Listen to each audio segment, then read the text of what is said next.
He was summoned to fix a heating conduit, not to calm a princess. But when Kyer saw Ilara overwhelmed by the court's noise, he did something no one else dared. "Hello, princess," he said softly. "The sounds are too much right now, aren't they?" He didn't know the queen was watching. That simple act of empathy would ignite a political storm and challenge an ancient order. The transmission reached his terminal at 200 station time. Priority 1 summons, Royal Seal, thermal systems failure. Kyer checked his contract for the 3rd time.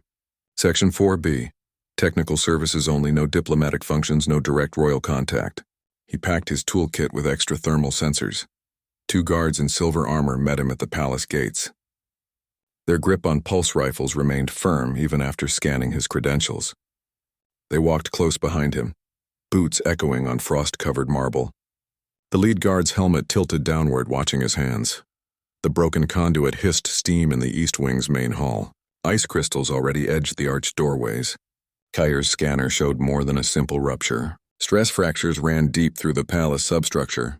The whole thermal grid verged on collapse. Courtiers stood in tight clusters, breath misting in the cold. Their whispers carried through the hall. They spoke of succession, of civil war, of the Vranomads testing their borders. A young lord argued that only a strong, conventional heir could hold the throne. In the center of the ceremonial chaos, the princess stood alone, her hands pressed tight over her ears. The cold seemed to bother her less than the noise. Court protocol demanded a 20-pace distance from any royal heir unless summoned. Guards watched anyone who approached too close. Kyer recognized the signs from his earth training. The too straight posture, the unfocused gaze, the way her fingers dug into her temples. Sensory overload. The palace's noise and movement hammered at her like physical blows. He weighed the contract terms against the girl's distress. Protocol said report to the engineering station and leave. His training said help the person in front of you. The guards shifted their weight, eyes tracking his movement. He moved toward her slowly, keeping his tools lowered. He stopped 10 paces away, then 5. The guard stiffened but didn't interfere. He spoke softly, his voice barely carrying over the court's murmur. "Hello, princess. The sounds are too much right now, aren't they?" She didn't look at him, but her shoulders relaxed slightly. Her hands lowered from her ears. The courtiers had gone silent, watching the breach of protocol. Kyer kept his eyes on the princess, not the disapproving stares. He calculated the next words carefully. Sometimes it helps to focus on one small thing. He reached into his kit for a neutral object, a light refractor used for testing thermal currents.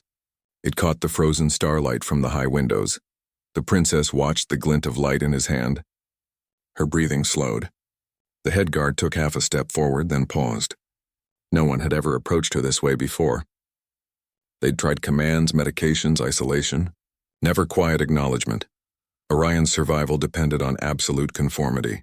Every citizen learned the same patterns, spoke the same phrases, moved with the same measured grace. Queen Lysara ruled from a throne carved from ice, her face showing no more emotion than the frozen walls around her. She maintained order through relentless consistency, fearing any sign of weakness could shatter their fragile civilization. The elders watched the princess with growing alarm. Lord Mavin's thin lips pressed tighter each time Ilara failed to make eye contact during ceremonies. He saw her sensory struggles not as a condition to accommodate, but as a threat to planetary security. His hands would clasp behind his back, knuckles white, when she retreated from loud gatherings. Historical records showed the cost of unconventional leadership. 3 centuries earlier, an heir who questioned traditions had sparked a civil war that left the Eastern Territories barren. The archives contained vivid accounts of cities burning because one ruler preferred solitude over ceremony. Every child learned this history through mandatory lessons in statecraft. The Vranomads circled Orion's borders like 6-limbed predators testing fence lines. Their raids increased each winter, probing for weakness in planetary defenses. Unified command structure meant everything when attack sirens sounded. The military required instant obedience, not thoughtful consideration of sensory needs. Royal rituals served as containment protocols. The precise steps of the starlight ceremony, the exact phrases of the oath of continuity, the mandated duration of eye contact during greetings. Each element constrained unpredictability. Court physicians administered calming agents before state functions, seeking to mask the princess's reactions rather than understand them. Courtiers moved through the halls like scavengers watching wounded prey. They noted every time Alara flinched at sudden noises, every occasion she failed to respond to a direct address. These observations became currency in political games, traded in hushed conversations behind closed doors. Ambition fed on perceived vulnerability. Traditional measures consistently failed. Louder commands when she didn't respond. Brighter lights when she sought darkness. Forced social interactions when she needed quiet. The royal physicians adjusted medications weekly, searching for a combination that would produce conventional behavior. Their efforts only increased her distress. The system's rigidity created its own vulnerability. By rejecting any deviation from established norms, the court blinded itself to alternative solutions. Their fear of difference became a structural weakness, a crack in the palace walls that went unnoticed until cold air seeped through. This systemic failure opened space for an outsider's intervention.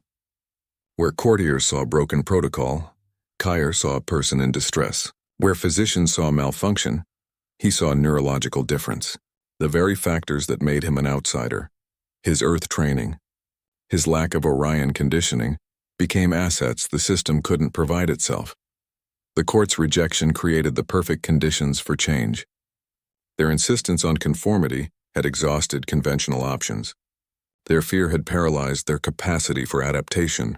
When the technician approached the princess with quiet words instead of commands, he operated in a space their traditions had failed to fill. Kyer calculated each movement before making it. He kept his shoulders loose, his hands visible, his gaze directed at the princess's chin rather than her eyes. The approach needed to register as non-confrontational on every level. He moved like a medic approaching a wounded animal, all controlled motion and absence of threat. His Earth training kicked in automatically, the protocols for neurodivergent children translating perfectly across light years of cultural difference. The guards' hands tightened on their weapons. Two silver-armored figures shifted their weight forward, boots scraping on icy marble. Protocol demanded immediate intervention. No commoner approached royalty without summons.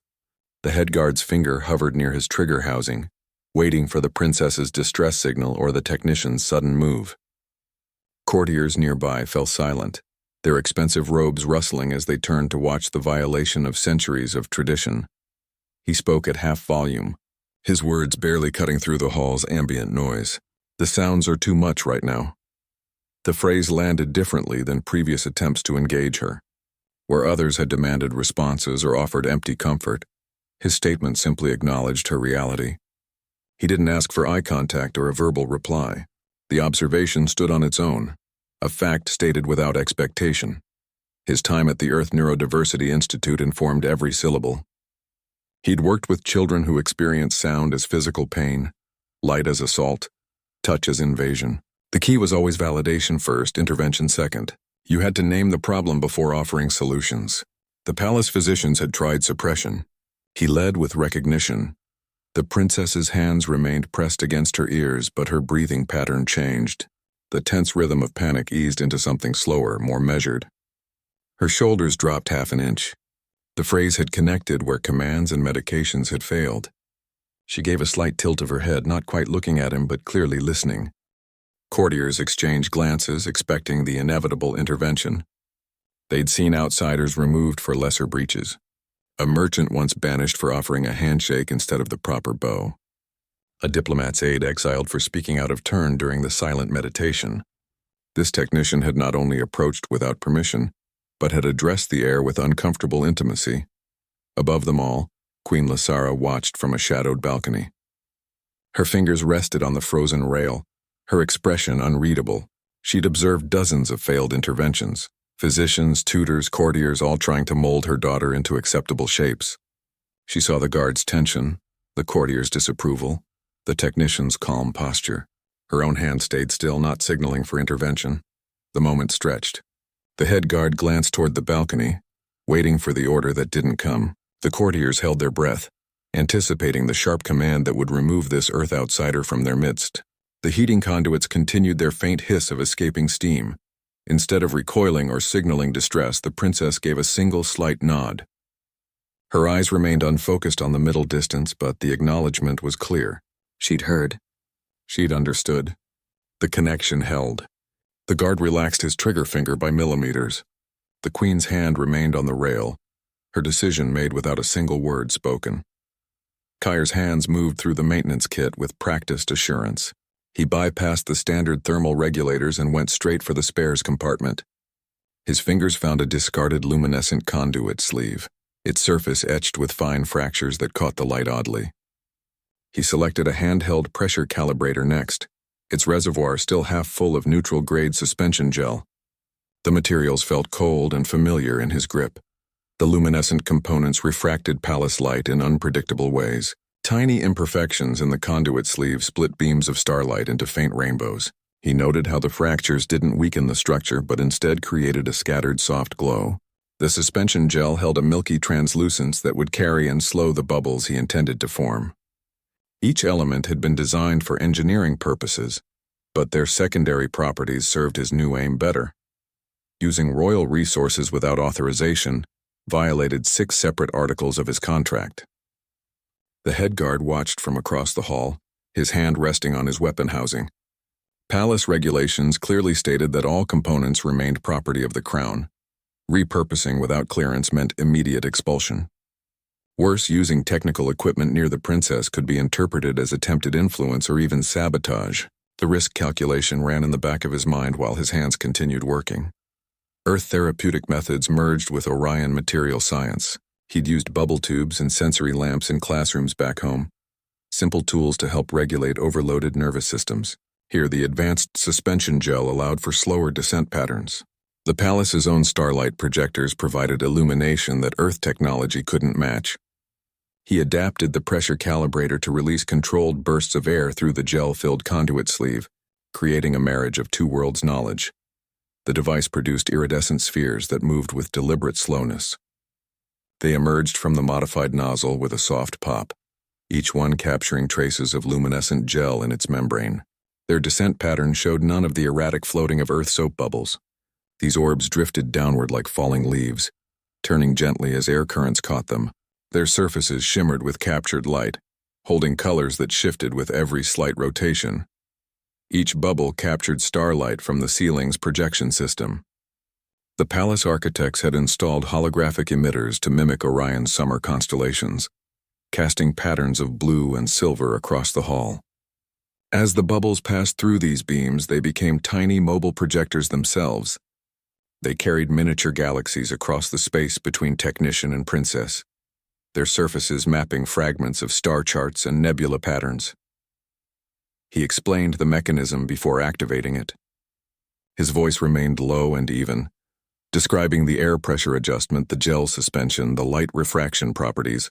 He didn't assume she wanted the intervention, only that she might want to understand it. The explanation itself served as warning and invitation combined, allowing her to prepare for what came next rather than startling her with sudden motion. The choice to engage remained entirely with the princess.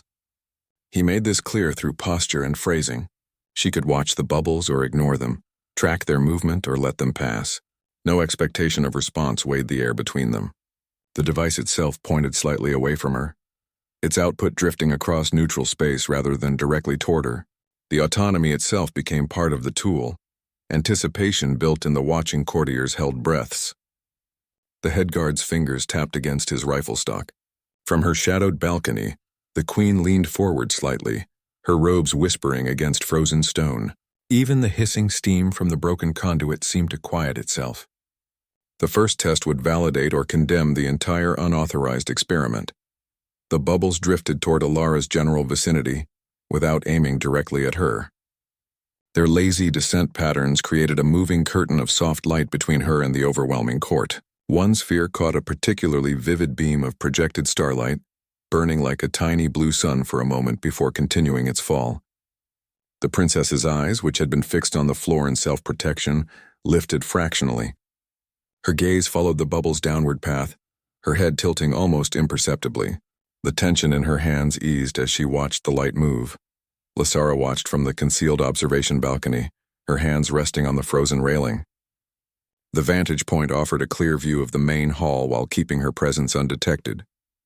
She'd positioned herself there after the third physician's report came back negative. Another failure seemed inevitable. Another well-meaning courtier about to retreat in frustration. She expected the same pattern. Approached discomfort, then overload, then another withdrawal to the private chambers. Her daughter's calm demeanor contradicted every precedent. Ilara's shoulders remained relaxed, her hands resting at her sides instead of pressed against her ears. Her breathing showed none of the ragged urgency that typically preceded a sensory collapse. The princess watched the drifting bubbles with a focus Lasara hadn't witnessed in years. The transformation happened without commands or medications, without any of the traditional interventions. Protocol demanded immediate action against the outsider. Palace regulations clearly stated that unauthorized interaction with royalty required removal and questioning. The head guard kept glancing toward the balcony, waiting for the signal to intervene. Every precedent supported swift action to maintain order and protect the heir from improper influence. The court's stability depended on consistent enforcement of these rules. Maternal instinct warred with royal duty. Lasara's fingers tightened on the cold railing. She saw her daughter's peace for the first time in memory. The queen in her calculated risks and consequences, while the mother noted the absence of distress. Her training screamed for protocol enforcement while something deeper recognized genuine help, where all else had failed. The conflict settled in her chest like weighted ice. She noted Kyr's respectful distance and patient posture.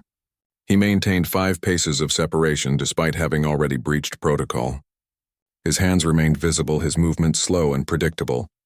He didn't crowd the princess or demand engagement. When a bubble drifted too close to her personal space, he adjusted the device's angle without being asked. The consideration showed deeper understanding than any courtier had demonstrated. The bubbles created islands of focus in the hall's chaos. Their slow, predictable paths offered visual anchors in the overwhelming sensory environment. The courtiers murmuring, the guards shifting armor, the hissing steam from the broken conduit, all faded behind the silent dance of light and air. The princess's eyes tracked their descent with unusual concentration, her attention narrowing to these simple spheres instead of scattering across the overwhelming whole. Advisors whispered behind their hands about improper influence. Lord Emvin stood near the western archway, his thin lips moving rapidly as he spoke to a cluster of court officials. Their gestures indicated disapproval, their heads shaking in unison. They saw manipulation where Lasara saw accommodation, threat where she saw relief. The whispers spread through the hall like frost creeping across glass. Anticipation built toward decisive royal judgment. The head guard's hand hovered near his communication badge. Courtiers watched the balcony for any signal. The moment stretched, balanced between intervention and allowance. Every second the queen delayed her decision, challenged centuries of tradition. The entire court waited to see whether protocol or pragmatism would prevail. Lasara stayed silent, allowing the experiment to continue. Her hand remained on the railing, making no signal to the guards below. She watched her daughter's face, saw the tension lines around her eyes smoothing out. The bubbles continued their gentle descent, each one a silent rebellion against established order. The queen's stillness became permission, her silence a form of endorsement. Down in the hall, the technician adjusted the device slightly, creating a new pattern of drifting light. Kyr transformed the princess's chambers into a controlled environment.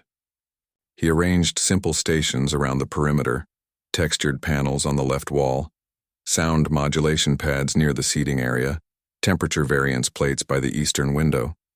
The room became a laboratory for sensory exploration, each station offering distinct input without overwhelming combination. He positioned the bubble maker at the center, its gentle hum providing consistent auditory baseline. Each new texture presented potential overload risk. The rough-spun Orion flax felt like grasping frozen twigs to unaccustomed fingers. The polished river stones carried deep chill even at room temperature. Metallic woven mesh could trigger startle responses with its sharp edges and conduction properties. Kyr introduced one element per session, watching for subtle signs of distress, flinching, breathing changes, eye movements indicating retreat. Success meant incremental exposure, not immediate acceptance. The star-filled ceiling provided constant visual anchor. Projectors cast familiar constellations across the vaulted space, their patterns repeating in predictable cycles. When new textures or sounds became overwhelming, Elara could look upward and find the same star formations she'd known since childhood. The celestial patterns offered stability amidst experimental uncertainty, a fixed point in sensory space that required no adaptation or interpretation. Patient narration built trust through predictable communication. Kair described each action before performing it, his voice maintaining steady rhythm and volume. "Adding colder stones now," he would say before placing the chilled rocks on the thermal plate. "Increasing bubble frequency by 2 per minute," before adjusting the device. The warnings allowed preparation rather than surprise, creating patterns of expectation that reduced anxiety. The words themselves became sensory anchors alongside the visual and tactile elements. Predictable rhythms replaced court chaos. Sessions began at precise intervals, followed identical sequences, concluded with the same closing procedure. The unstructured noise of court gatherings gave way to measured progression, from texture station to sound modulation to bubble observation. Each activity lasted exactly 12 minutes, marked by a soft chime from the timekeeper. The rigidity itself became comfort, the certainty of routine providing security the chaotic court never offered. Tala, the caretaker, documented small improvements in a leather-bound journal. Her notations recorded subtle changes: 5 seconds longer engagement with rough textures, decreased startle response at sudden sounds, increased visual tracking of bubble paths. She measured progress in heart rate variability and respiration patterns rather than spoken words. Her careful script filled pages with objective observations, creating a record of change that court physicians had missed in their search for dramatic transformation. Days passed without spoken response from the princess. She engaged with the stations, manipulated textures, watched the bubbles with focused attention, but offered no verbal communication. The silence stretched through 7 full rotations of the palace's daylight cycle. Kair maintained his patient narration, Tala her detailed documentation, the room its predictable rhythms. The absence of speech became its own kind of data point, indicating either trust or continued withdrawal. Anticipation built toward communication breakthrough. Tala's notes showed increasing eye contact duration and more deliberate manipulation of test materials. The princess began arranging texture panels in specific sequences rather than random interaction. She would position herself precisely where bubbles would drift past at optimal viewing distance. These deliberate actions suggested cognitive engagement beyond simple sensory response, though still without verbal expression. The moment arrived during the 8th day's bubble observation session. Elara watched the spheres descend through starlight projections, her hands resting calmly on her lap. Her voice emerged quiet but clear, unprompted by any question or cue. The bubbles make the thoughts slow down. The words hung in the air, precise and measured. She didn't look at Kair as she spoke, her eyes still tracking the drifting orbs. They give the noise somewhere to go.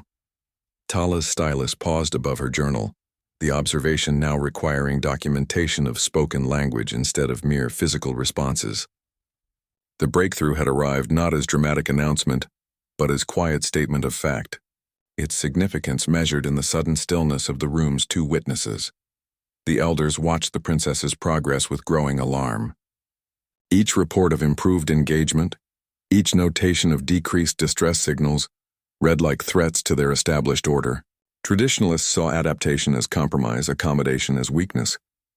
Their entire worldview depended on fixed hierarchies and predictable behaviors. Provincial lords began arriving at court with formal petitions. They came from icebound territories and mining colonies, their demands wrapped in ceremonial language but carrying steel beneath the surface. Each delegation insisted the throne required a conventional heir, someone who could maintain rigid command structures without accommodation or adjustment. Their concerns mirrored the elders' fears about changing standards. Lord Emvin became the voice of outright opposition. He stood before the council with data crystals containing reports of the princess's sessions. His thin fingers tapped the projection table as he spoke.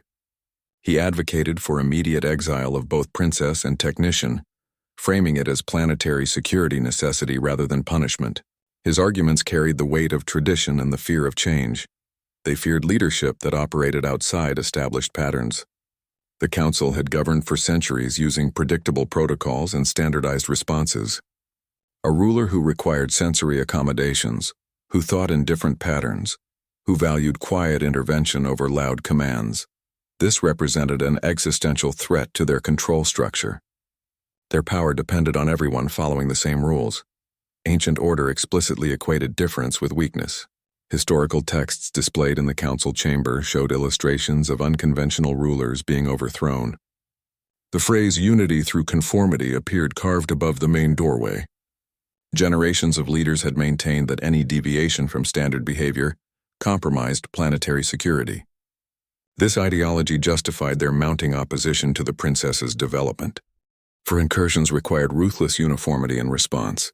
Military briefings showed the six-limbed nomads testing border defenses with increasing frequency. Command protocols demanded instant obedience without question or hesitation. The council argued that a leader who needed sensory accommodation during ceremonies could not possibly make snap decisions during attacks. They framed adaptability as liability in combat situations. Whispers through the palace corridors described Kyre as dangerous external influence. Courtiers who had never spoken to him repeated stories of manipulation and mind control. They claimed the bubbles contained subtle psychological triggers, that the texture stations reprogrammed neural pathways. The rumors grew more elaborate with each telling, transforming therapeutic tools into weapons of influence. The evaluation date approached like execution day. Council physicians scheduled a formal assessment of the princess's fitness to rule. The examination would test her responses to traditional stressors, loud noises, sudden movements, intense social demands. Everyone understood the evaluation criteria favored conventional behaviors over adapted ones. The outcome seemed predetermined by the very standards being applied. Anticipation built toward political confrontation. Guards increased patrols around the princess's chambers. Loyalists and traditionalists formed quiet alliances, choosing sides before the inevitable clash. The palace atmosphere grew thick with unspoken tensions, every conversation carrying multiple layers of meaning. The evaluation would force decisions everyone had been avoiding. The council finalized plans to use incoming Vra attacks as distraction for coup execution. Sensor nets detected nomadic ships approaching the eastern border. Instead of mobilizing full defenses, Mvin and his allies arranged for key loyalist units to be deployed to remote outposts. They scheduled the princess's evaluation to coincide with the anticipated attack, creating perfect cover for their move against the throne. Emergency protocols would let them seize power during the chaos, all while claiming to protect Orion from external threats. Kyre found the device during routine maintenance on Mvin's atmospheric regulators. The call had come through as a Priority 3 environmental adjustment, standard procedure for noble quarters. He'd worked methodically through the systems, checking pressure seals and filtration rates. The eastern wall unit showed anomalous energy readings that didn't match its stated function. The hidden compartment revealed itself through asymmetry. A lighting fixture near the climate control panel sat slightly crooked on its mounting. Kyre's technician eye caught the millimeter discrepancy, where others would see only decoration. Pressure on the fixture's lower edge triggered a silent release mechanism. The wall panel slid back to reveal a space no larger than his hand. Inside rested a communication device of clearly alien manufacture. The technology matched Verak's design patterns, angular housing, crystalline interface points, energy signatures that hummed at unfamiliar frequencies. It was crude by Orion standards, but functional. Built for stealth over sophistication, wires connected it directly into the palace's main communication grid, bypassing all security protocols. Beside the device lay a data crystal, its surface etched with encryption patterns. Kyre slotted it into his portable reader. The decryption took only moments. His Earth tools were better than Orion security expected. The files showed detailed plans for coordinated attack timetables, troop movements, and palace security vulnerabilities. Each document bore Mvin's official seal alongside Vera tribal markings. The Verak's technology suggested external manipulation of Orion politics. Their devices weren't just tools but influence vectors, designed to reshape thinking patterns in users. The crystal contained psycholinguistic filters that subtly shifted communication tones toward aggression and paranoia. Mvin hadn't just allied with outsiders, he'd let them reprogram his decision-making. The conspiracy aimed to fracture planetary sovereignty entirely. Documents outlined plans to break Orion into regional territories under Vra influence. Mvin would rule the Central Palace District as puppet governor, while nomads controlled the outlands. The plans showed thorough understanding of Orion's weaknesses, suggesting years of careful observation and infiltration. Recorded conversations between Mvin and his partners discussed eliminating the off-world technician. Voice logs detailed their concern about Kyr's growing influence with the princess. They debated methods: accidental equipment failure, staged attack by Vra sympathizers, poison in the maintenance bay. Each option was weighed for plausibility and deniability. The recordings carried timestamps from just hours earlier. The room temperature dropped as Kyr processed the scope of betrayal. The environmental system seemed to respond to his rising suspicion, chilling the air around the exposed compartment. His breath misted slightly as he continued scanning files. The cold felt appropriate, mirroring the ice forming around his understanding of palace politics. Anticipation built toward imminent exposure. Footsteps echoed in the corridor outside, too early for scheduled patrols. Voices approached, one belonging to Mvin himself. Kyr's hand went to the reader, calculating extraction time versus discovery risk. The data transfer completed with seconds to spare. He resealed the compartment just as the door mechanism engaged. Mvin entered with 2 guards, his eyes immediately scanning the room. He noted Kyr's position near the climate controls, the slightly displaced lighting fixture, the portable reader being tucked back into a tool belt. His lips tightened. Compromised, he muttered to the lead guard, the word barely audible but carrying ultimate consequence. The guard's hand moved toward his weapon, his eyes locking on the technician. The situation had just escalated from investigation to confrontation. The storm hit with sudden violence, wind screaming against the palace walls. Ice crystals hammered the environmental shields, creating a constant barrage of noise that masked all other sounds. The Vra ships used this cover to approach undetected, their scanners calibrated to the storm's energy signatures. They moved like shadows through the tempest, timing their assault with meteorological precision. East Wing defensive systems faltered under atmospheric pressure. The environmental shields flickered, their energy grids overloaded by lightning strikes. Breaches appeared along the outer walls, letting in freezing wind and the first Vra raiders. Emergency power systems activated automatically, casting the halls in dim red lighting that added to the disorientation. The palace's technological advantages vanished under nature's assault. The transformation from sanctuary to battlefield happened without warning. One moment courtiers were seeking shelter from the storm, the next they were dodging energy blasts from 6-limbed invaders. The cries of guards mingled with the scream of wind through broken windows. The Vra moved through familiar patterns, their attack route suggesting inside knowledge of palace layouts. They targeted communication hubs and command centers first. Private spaces collapsed into combat zones. Dining halls became choke points. Bedrooms turned into ambush sites. Meditation chambers served as cover for firefights. The Vra used the palace's own architecture against its defenders, taking positions in ornamental alcoves and behind carved pillars. Their familiarity with the layout suggested either extensive reconnaissance or internal guidance. Nobility panicked without ceremonial protection. Courtiers accustomed to structured rituals found themselves unprepared for actual combat. Their elaborate robes became hindrances, their knowledge of protocol useless against energy weapons. They clustered in groups that made easy targets, their distress adding to the general chaos. The guards tried to form protective cordons, but the attacks came from too many directions. Kyr's priority became moving the princess to safety. He found Alara in her chambers, hands pressed to her ears against the storm and combat noises. The bubble maker lay on the floor, its gentle hum drowned by the chaos. He moved to her side, keeping his voice calm despite the urgency. "We need to go, princess. The East Passage." He didn't touch her, waiting for her acknowledgement. Shadowed maintenance passages offered the only viable escape route. These service tunnels ran behind the main walls, unknown to most courtiers and hopefully to the invaders. They were narrow, poorly lit, and cramped, but they offered concealment and direct access to secure areas. Kyr calculated the risk of encountering Vra in the tunnels against certain capture in the main halls. Sensory overload threatened to paralyze the princess at any moment. The combination of storm noise, weapon discharges, shouting, and emergency sirens created exactly the conditions that caused her greatest distress. Her breathing came in short gasps, her eyes wide with panic. Kyr kept speaking in low, measured tones, describing their route and what to expect. creating verbal anchors in the chaos. The situation built toward the ultimate test of her developing leadership capacity. Everything they'd worked on in the sensory chambers, the focus techniques, the breathing control, the bubble-assisted calm, faced its real-world trial. The outcome would determine not just survival but fitness to rule under pressure. The theory of accommodation met the reality of crisis. Ilara demonstrated remarkable calm despite the overwhelming circumstances.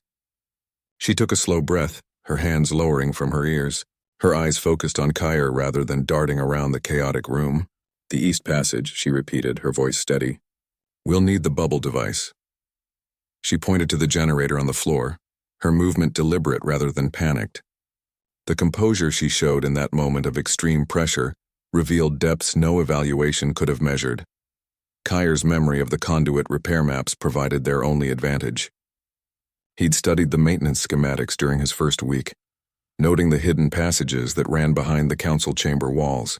These service tunnels offered the sole route that might avoid Vira patrols. He moved with deliberate speed, keeping one hand on the princess's elbow to guide her without restricting her movement. Tala followed close behind, her breathing controlled despite the danger. Ivra search teams moved through adjacent corridors, their six-limbed shadows visible through ventilation grates. The invaders knew the palace layout too well, their patrol patterns suggesting insider guidance. Heavy footsteps echoed through the walls, sometimes so close the trio froze against cold stone. Energy weapon discharges flashed through cracks in the masonry, casting brief red light across their faces. Each near encounter tightened the tension like a winch cable straining under load. The three moved in practiced coordination toward the council chamber. Kair led with silent gestures, pointing out tripping hazards and low clearance points. Ilara maintained the focused breathing they'd practiced during sensory training, her movements economical and quiet.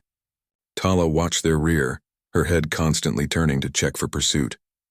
They advanced through darkness broken only by emergency lighting strips along the floor, their progress measured in careful steps rather than speed.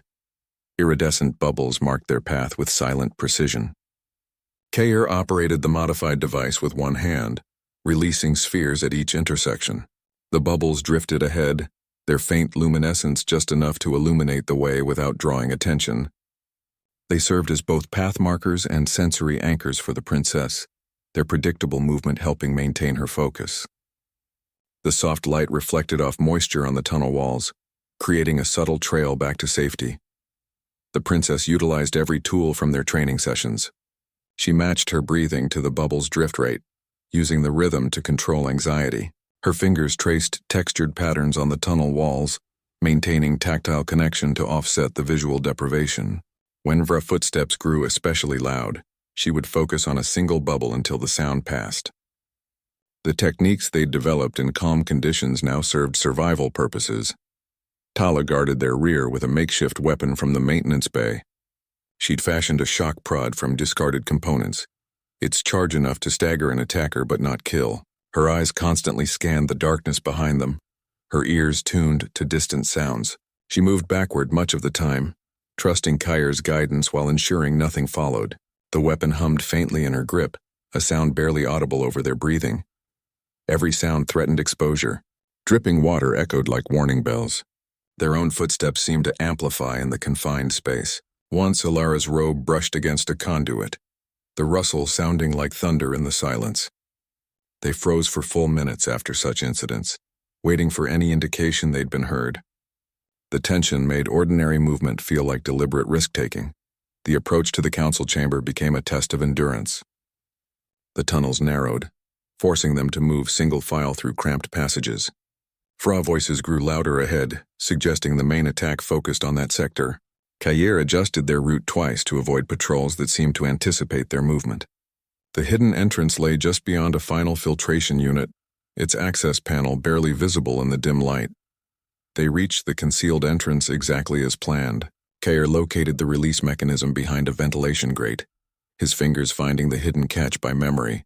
The panel slid open without sound, revealing the darkened space behind the council chamber's main wall. The trio slipped through one by one, emerging into relative safety moments before a Vira patrol passed their previous position. The hidden passage had served its purpose, delivering them to the confrontation point undetected. Elara stepped from the maintenance passage into the council chamber's chaos. The transition from darkness to emergency lighting made her blink twice, but her posture remained straight. She moved through the confusion with deliberate steps, her focus on the central table where the crisis played out. The Vra attack provided background noise to the real battle happening in this room. The council debated succession, while invaders pressed against the palace defenses. Elders argued over protocols and lineage, their voices rising over distant weapon fire. Maps showing Vra incursions lay scattered beside genealogical charts. They prioritized political maneuvering over immediate survival, their traditions blinding them to the actual emergency. Guards stood uncertainly at the doors, torn between external threats and internal conflict. Lord Mvin advocated immediate surrender to the Vra alliance. He stood at the head table, data crystals spread before him like evidence of inevitable defeat. His arguments emphasized preservation through submission, claiming alliance offered better terms than resistance. He cited historical precedents of negotiated settlements, ignoring the fact that the Vra never honored such agreements. His supporters nodded along, their fear overwhelming their loyalty. The princess claimed her seat at the danger-forward table without waiting for invitation. She pulled out the carved chair that had remained empty since her last failed evaluation. The motion drew every eye in the chamber. Council members stared as she settled into the position, her hands resting calmly on the polished surface. The act itself challenged all protocols about her fitness and rights. Her voice carried unfamiliar authority when she spoke. The words came clear and measured, without the hesitation they expected. She didn't raise her volume to compete with the chaos, yet her tone cut through the arguments effortlessly. The quality of command in her voice didn't match their expectations based on previous performances. This wasn't the overwhelmed girl from the evaluation sessions. She addressed her mother rather than the queen. The distinction changed everything about the interaction. "Mother," she said, the word personal and direct. "The Vra aren't our real problem." She gestured toward Mvin without looking at him. "He's been communicating with them through Verax technology." The shift from political crisis to family conversation transformed the dynamic in the room. The moment became intensely personal rather than procedural. Lysara's eyes focused on her daughter instead of the council members. The queen's professional mask softened slightly at the edges. The maternal connection overrode the formal distance usually maintained during proceedings. This wasn't ruler to heir, but parent to child facing a shared threat. Traitors recognized their exposure immediately. Mvin's hand went to his communication device, his fingers moving toward a hidden trigger. Supporters around the table edged away from him, their allegiance shifting with the wind. The princess's direct accusation, delivered with such certainty, undermined their carefully constructed narratives. They had prepared for many scenarios, but not this one. Anticipation built toward the truth revelation that would decide everything. The chamber held its collective breath, waiting for evidence or denial. Distant explosions provided percussion to the tension. The princess reached into her robe and produced the data crystal Kyre had recovered. She placed it on the table with steady hands. Elara explained how the bubbles helped her think clearly. "The movement gives my thoughts space to organize," she said. "The patterns make chaos manageable." She described the way the sphere's predictable paths created visual anchors for her reasoning. The explanation made her condition understandable rather than mysterious, her differences assets rather than liabilities. The council listened with new perspective, their preconceptions crumbling under simple truth. Kyre placed the Verax device on the council table. The alien technology looked crude next to Orion craftsmanship, its angular housing and crystalline interface points standing out against polished wood. He activated it with a touch, showing how it connected to the palace communication grid. The device hummed at unfamiliar frequencies, its energy signature clearly foreign. He didn't speak, letting the hardware demonstrate its own story. Iridescent bubbles drifted through the tense chamber as he worked. Kyre's modified device released them at intervals, their gentle paths cutting through the emergency lighting. They moved with deliberate slowness, catching fragments of projected star maps and weapon flashes. Their presence created visual anchors in the chaotic space, offering moments of calm focus amidst rising tension. The spheres traced invisible lines between evidence and understanding. Lord Mvin denied everything with sharp gestures. "This Earth outsider plants evidence," he claimed. The device proves nothing about alliance. His voice carried practiced indignation, the tone of someone accustomed to dismissals carrying weight. He gestured toward Kyer with contempt, attempting to redirect suspicion toward the technician. His supporters nodded along, their faces set in defensive patterns. The denial felt automatic, rehearsed through multiple scenarios. The data crystal projected covert communications above the table. Kyer slotted it into the reader, showing time-stamped conversations between MVIN and VRA commanders. The holographic display revealed troop movement coordinates, attack timetables, and palace vulnerability maps. Each document bore official seals alongside nomadic markings. The evidence unfolded in meticulous detail, leaving little room for interpretation. The conspiracy showed careful planning over many months. The bubble trail marked a path to truth through the visual chaos. As spheres drifted past projected evidence, they illuminated key details with their refracted light. A bubble would catch a particular phrase about troop deployments. Another would highlight security bypass codes. The gentle movement drew eyes to crucial information without forceful guidance. The technique mirrored how they'd helped the princess focus, offering direction without demand. Loyalties shifted under the weight of simple testimony. Provincial lords who had supported Mavin minutes earlier now edged away from his position. They watched the evidence unfold, their faces showing dawning understanding of the betrayal. Weapons shifted toward the traitor rather than the technician. The transformation happened without dramatic declarations, just gradual realization of where true danger lay. The physical proof overcame political allegiances. Elders recognized the manipulation attempt in the communications. They saw how MVIN had used their fears about the princess to advance his own agenda. The documents showed him exaggerating her limitations while downplaying VRA threats. His references to historical precedents appeared designed to trigger their traditionalist instincts. The patterns of psychological manipulation became clear through the projected conversations. The princess's clarity provided stark contrast to the conspirators' lies. Where MVIN spoke in evasive circles, Ilara stated facts directly. Her descriptions of events matched the evidence without embellishment.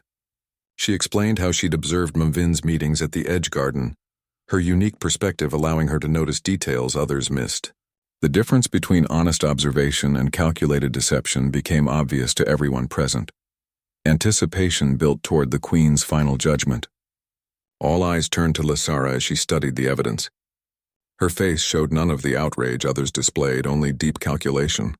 She looked from the Verax device to her daughter, then to the traitor at her council table. The moment stretched, filled only by the hum of alien technology and the soft pop of bubbles forming. The Queen recognized her daughter's perspective as essential strength. She saw how Ilara's different way of processing information had uncovered the conspiracy where conventional approaches failed. The very traits the Council had viewed as limitations became assets in that moment of crisis. Lasara's decision would reflect this new understanding, reshaping Orion's future based on evidence rather than tradition. Loyal guards moved with precision to secure MVIN. Their grip tightened on his arms, armor clinking as they restrained him. He offered no resistance, his face showing cold resignation rather than fight. The guards formed a tight circle around him, weapons angled downward but ready. They awaited the traditional command for execution, their training anticipating swift justice for treason. The crime demanded immediate execution under Orion law. Historical precedent showed no mercy for those who conspired with external threats. The punishment would typically occur in the central courtyard before assembled nobility. A single stroke from an energy blade, quick and final. The assembled lords nodded in expectation, their faces set in patterns of traditional justice. They understood the necessity of demonstrating strength through severity. Traditional justice required public punishment as warning and example. Centuries of protocol dictated ceremonial execution, followed by display of the body. The system believed visible consequences prevented future betrayal. Several provincial lords voiced support for immediate action, citing ongoing VRA attacks as needing strong response. Their voices joined in unified call for traditional resolution. Lasara chose restraint over vengeance. Her hand rose in a calming gesture rather than the expected execution signal.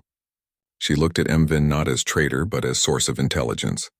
Her decision carried weight of changed perspective, influenced by watching her daughter's different way of processing threats. The courtroom fell silent at this breach of tradition. Imprisonment allowed interrogation and intelligence gathering. Secure cells beneath the palace offered containment without immediate death. Mvin's knowledge of Vra movements and Virak's technology became more valuable than his punishment. The Queen's strategists needed information about attack patterns and infiltration methods. This approach prioritized planetary security over ceremonial justice. The court witnessed a new form of leadership in action. Where they expected traditional severity, they saw strategic calculation. The Queen's decision demonstrated ability to adapt protocols to circumstances. Elders exchanged glances, some showing approval while others maintained skeptical expressions. The shift from automatic punishment to considered response marked significant change. Bubble-guided resolve proved fitness to rule in crisis. The princess's calm under pressure, her different way of seeing patterns, had exposed the conspiracy where traditional methods failed. Her influence showed in the Queen's decision-making process. The spheres still drifting through the chamber represented this alternative approach to problem-solving. Protocol adapted to circumstance rather than breaking under pressure. The guards adjusted their hold on Mvin from execution grip to transport position. Court scribes recorded the deviation from standard procedure with careful notations. The system demonstrated flexibility while maintaining order, evolving in real time to meet new challenges. Anticipation built toward systemic change across Orion society. The handling of this treason case would set precedent for future crises. Other kingdoms would watch how the Queen balanced justice with intelligence needs. The decision signaled potential reform in multiple areas of governance, from criminal justice to military strategy. Different perspective became recognized as necessary asset. The princess's unique way of processing information, once viewed as limitation, now showed strategic value. The Queen's acceptance of this approach influenced her handling of the treason case. Leadership expanded to include varied ways of thinking and problem-solving. The resolution demonstrated that strength could include accommodation and adaptability, alongside tradition. Kyr's contract had 3 days remaining. He packed his Earth-made tools into their worn case, each instrument fitting into custom-cut foam slots. The expected outcome was clear: either return transport to Earth or possibly detention for his multiple protocol violations. Off-worlders traditionally got expelled after crises. Their usefulness expired along with the emergency. The palace preferred to handle its own problems without external influence. The summons came without warning. 2 guards arrived at his quarters, their armor cleaned of battle marks. They escorted him to the Queen's private receiving room rather than the throne hall. The space felt different from the ceremonial chambers, smaller, warmer, with actual seating instead of standing protocol. Lasara waited by a window overlooking the repaired eastern wing. She offered the new title without ceremony. "Royal Advisor on Integration," she said, the words hanging in the air between them. The position came with permanent residency and authority to reshape educational protocols. It represented a complete break with Orion tradition, where outsiders never held official roles. The offer implied trust earned through action rather than birthright. Human integration became formal policy through the appointment. The Queen's seal would now endorse cross-cultural exchange and knowledge sharing. Earth methods would receive equal consideration with Orion traditions. The change challenged centuries of isolationist thinking, opening the planet to external influences previously viewed with suspicion. The policy shift would face resistance from traditionalists. Special education gained recognition as vital discipline. The Queen's decree established it as required study for all royal physicians and tutors. The methods Kyr had introduced, sensory accommodation, communication alternatives, focus tools, would become standard practice. The approach prioritized understanding over compliance, adaptation over enforcement. This represented fundamental change in how Orion viewed neurological difference. The bubble maker transitioned from personal tool to state instrument. Royal craftsmen would produce refined versions for use throughout the palace and eventually across the planet. Each device would carry the royal seal alongside its functional components. The spheres themselves became symbols of the new approach, gentle intervention over forced conformity. Their production required new manufacturing protocols and quality standards. His methods received full royal endorsement. The Queen's decree specifically mentioned Earth-based sensory integration techniques as approved practice. Court physicians would train under Kyr's guidance, learning to recognize neurological differences rather than pathologizing them. The endorsement gave his work legitimacy that overcame traditional skepticism. It also created documentation requirements for tracking outcomes, anticipation built toward sweeping institutional reform. The advisor position came with authority to review all educational and medical protocols. Changes would affect everything from classroom design to teacher training to diagnostic criteria. The scope of potential transformation dwarfed anything Kyr had imagined when he first approached the distressed princess. The weight of responsibility felt heavier than any toolkit. Kyr accepted with clear-eyed awareness of the challenges. He understood the traditionalist opposition waiting in every department. He knew implementation would require careful negotiation and gradual change.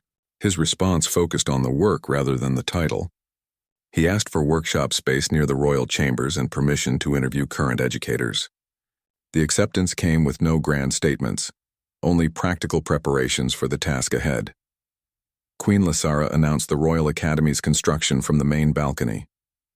Her voice carried across the assembly courtyard without amplification.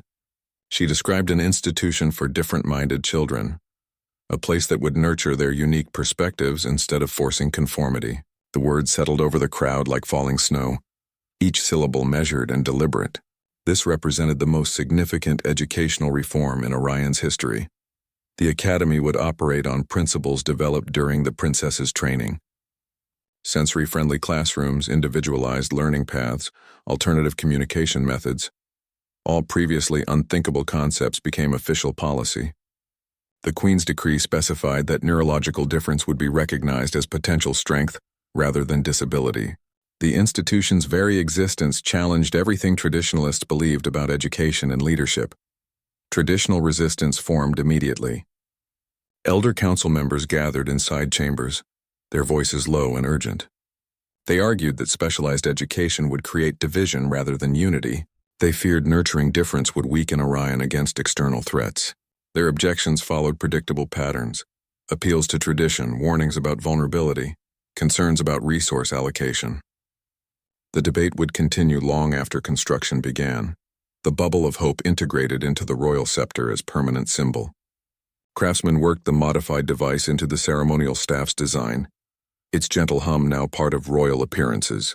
The sphere generator sat where previous scepters had held crystals of pure ice. This visual change represented deeper transformation in how Orion viewed leadership and strength.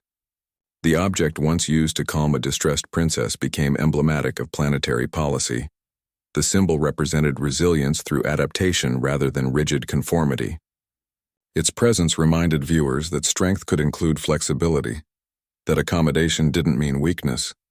The bubbles themselves continued to drift during ceremonies, their slow paths creating visual harmony in formal settings. Their integration into the most traditional of royal objects signaled acceptance of the new approach. Protocols underwent comprehensive revision to embrace human diversity concepts. The massive rewrite affected everything from classroom design to military training to public architecture. Accessibility features became standard in new construction. Communication alternatives received official recognition alongside traditional methods. The changes were documented in updated manuals that would take years to fully implement across the planet. Strength was redefined beyond simple conformity to established patterns. Military training incorporated adaptability exercises alongside discipline drills. Leadership evaluations now valued creative problem-solving as much as protocol adherence. The transformation reached into every aspect of Orion society, from education to governance to domestic life. The changes were gradual but systematic, affecting generations to come. Future crises would begin with assessment and accommodation rather than immediate force. The new protocols emphasized understanding situations before responding to them. This approach applied to everything from diplomatic incidents to internal disputes to external threats. The strategy valued prevention over reaction, careful analysis over automatic response. This marked a fundamental shift in planetary security philosophy, anticipation, built toward full cultural transformation across Orion. The Academy was just the most visible symbol of changes affecting all aspects of society. Traditionalists continued resistance but found themselves increasingly outnumbered by those who had witnessed the benefits of the new approach. The shift happened gradually but consistently, like ice melting under sustained warmth. The resolution came in the form of a new legend growing among the people. They spoke of the Bubble Princess in marketplaces and homes, warning against underestimating those who experienced the world differently. The stories emphasized how her unique perspective had saved the planet where traditional thinking had failed. Children began playing with homemade bubble makers in streets that had once demanded perfect silence. The cultural transformation was underway, its progress measured in small changes and whispered stories. The six-limbed Vra became a cautionary tale whispered along Orion's trade routes. Their retreat was not orderly. It was a scramble through the same blizzards they had used as cover. They left behind damaged ships and wounded warriors, their thermal vision useless against the unified defense. The invasion failed not because of superior firepower, but because of something they had not planned for: adaptability. Nomadic tribes remained an ongoing threat along the eastern borders. Their ships still appeared on long-range scanners, testing defenses in hit-and-run raids. But their tactics changed. They no longer attacked in large formations, opting instead for smaller, more cautious probes. The legend of their defeat at the palace had reached even the furthest clans, altering their approach to the icebound planet. Unity and difference together deterred aggression more effectively than sheer force. The Vra understood overwhelming military strength. They did not understand a society that turned perceived weakness into strategic advantage. Their commanders reported back about defenders who used unconventional tactics, who anticipated moves through patterns they themselves could not see. This unpredictability became Orion's best defense. A new legend grew among the Vra packs about the princess who sees through storms. They spoke of a leader whose eyes perceived patterns in chaos, who could not be fooled by diversion or disguise. The story warned against underestimating the quiet ones, the different-minded, those who operated outside expected parameters. This tale spread faster than official reports, changing how the nomads viewed their traditional enemy. A mature queen and confident heir emerged from the crisis. Lasara's rule gained new depth, her decisions showing flexibility alongside strength. Ilara's presence at council meetings became regular, her insights often shifting debates in unexpected directions. Their partnership demonstrated that leadership could encompass multiple styles, that tradition and innovation could coexist without conflict. The human guardian redefined the meaning of power on Orion. Kyr's influence extended beyond technical advice to cultural transformation. His methods, observation before action, accommodation over force, understanding instead of assumption, became integrated into military and civil protocols. Power was no longer measured solely by control but by the ability to adapt and include. Strength through inclusion became the planetary ethos. Military training incorporated sensory diversity exercises. Urban planning considered neurological differences in public space design. Educational reforms emphasized multiple ways of thinking and learning. The changes were practical, not philosophical, aimed at creating a society that could withstand both internal and external pressures by leveraging all available perspectives. Anticipation built toward the possibility of lasting peace. Border incidents decreased in frequency and severity. Diplomatic overtures began through neutral systems, shortchanging the communication that might lead to formal talks. The Vra still watched, still tested, but their actions carried new caution. They were learning to respect what they did not fully understand. Underestimation proved fatal for aggressors who failed to recognize adapted strength. The Vra's initial invasion plan had relied on predictable Orion responses to aggression. They expected rigid defense patterns and conventional counterattacks. Instead, they encountered flexible tactics, unexpected innovations, and a society that turned their own tricks against them. Their defeat became a lesson for any who would threaten. Orion, the planet's greatest strength, lay in its ability to evolve beyond expectation. Kyr established his workshop in the refurbished East Wing storeroom. The space stood 2 doors down from the royal chambers, its location signaling official endorsement. He arranged tools on magnetic racks, sorted materials into labeled bins, cleared work surfaces for assembly. The room hummed with energy converters and air filtration, a functional space stripped of ornamentation. This would become the production center for the devices changing Orion's approach to difference. Bubble makers underwent adaptation for broader application. Kair modified the designs for mass production, simplifying components without reducing effectiveness. He replaced custom fabricated parts with standardized equivalents available across Orion. The devices maintained their core function, producing slow drifting, light refracting spheres, but became easier to manufacture and maintain. Each unit underwent rigorous testing before leaving the workshop, ensuring consistent performance across all units.